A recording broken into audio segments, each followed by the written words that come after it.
Patrick here. Once you learn, you must apply what you learn. You have to apply what you're learning. Today, earlier, I went for a walk. Lovely day.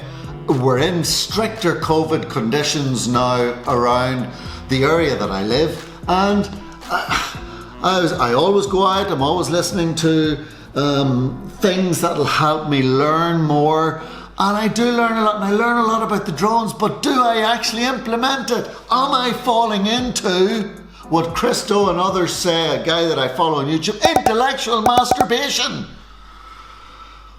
I know the name sound, but this is what it is. Here, I have the clip ready for you. Listen to it, listen to it. Do you fall into this?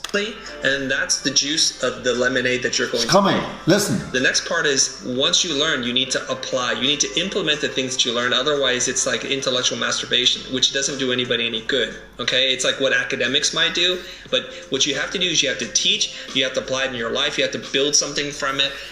Yeah, exactly. That's exactly what I have to do.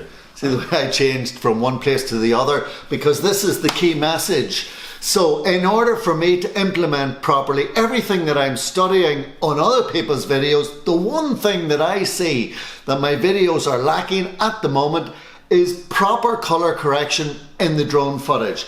And that's what I'm going to nail down into during this period of creativity where I have a little bit more time to delve in depth. And I do think that that will make my own videos a lot better for you to enjoy.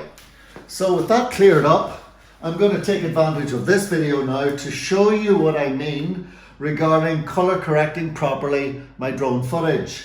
And the idea is, over the next few videos, not only will I incorporate it into my drone vlog adventures, but I'll also do some tutorials where we'll go over old drone footage and we'll create different looks that'll express what we're trying to portray in the footage, and it'll make for much more interesting content for me to learn, for you to see, and for all of us to grow together.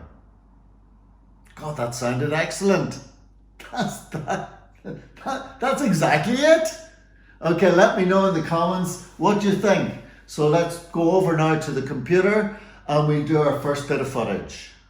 Alright, so I brought this little clip in, which is also on the footage of that trip to Donegal, and I'm just going to take you to the basic color correction that I do. Remember, the objective of the next few weeks is that I also learn and become a lot better. Anyway, the first thing I know to do is to bring up the scopes. So I go to my workspaces, I go to the color and effects, and that's going to bring me up the basics here so that I could run through it and get a look at what's going on.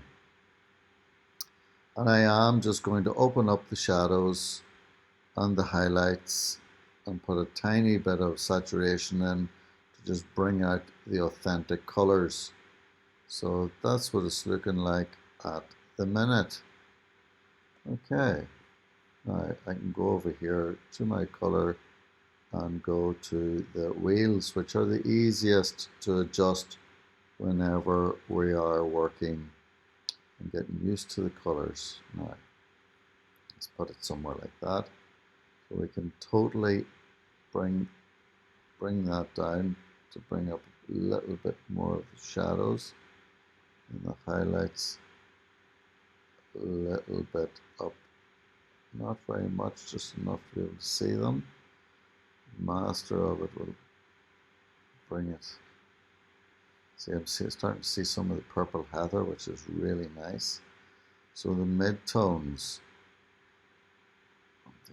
just come up a little, and that way it's slightly greener. So far I think that also gives it a lot better feel. Even just that looks very natural. It looks really nice. Now, temperature is fine. All of that, I think, is pretty good. So, slightly in the midtones, I've brought up the saturation a tiny bit. what did it do there? Undo that a little. Z. There, bring that back. Slightly saturated in the shadows and in the brightness. I think, like, that's it for me. Now, if we do, like it would say, bring it down to about 0. Shadows and the highlights, bring them up to about 100. So you want to make sure that they're staying within these 2 blocks. Let's see how that looks. Giving a more rugged feel, alright. Never going over 0 or over 100. A little bit blown out at one stage there.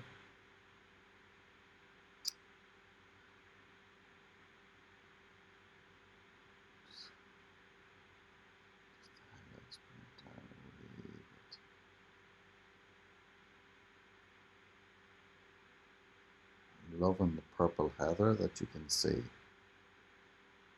If you're getting that, it's a lot better now, the color. But at no point is it going over 0, slightly in the blues, but afterwards I'll be able to get my head around how to bring that up a little bit more. And for different looks, we'll be able to create different forms of colouring, and that's the objective over the next few weeks. So I hope that little intro, that's what I'm going to get into now over the next while. I will pop this in so that you see it at the end, what it looked like. But I think that looks a lot better than what it did. I should almost, if I can, so Command 0, get rid of the color wheels again. I could actually bring that in again. That's what it looked like before. That's what it looks like now. Anyway, I hope that that has helped. You see a little bit about how I am color correcting this drone footage as it stands right now with the limited knowledge that I have.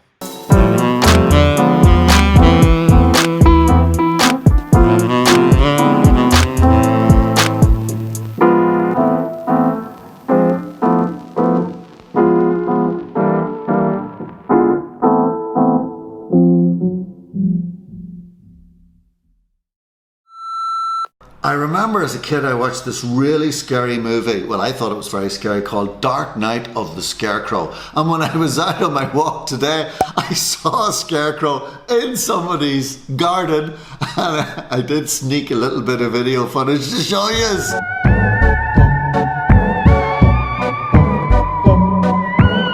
It was scary as hell, and we're coming up to Halloween.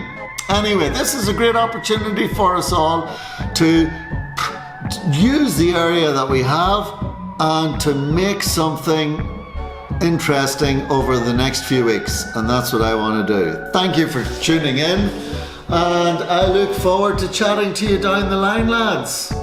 I really do. Bye bye. It's a lovely evening out there, so I'm going to go and get some time lapses to add on to the end of this, because the city's lovely today. Bye. Came out to get the time lapse for the end of this video on my colour correction desires for the new lockdown, and it started to rain. But we're staying at it, because if we waited until the rain stopped in Ireland, you would never get out. Anyway, I hope you like it. I've said it for 3 minutes at 3-second intervals, and I might do a few now that I'm out on the road.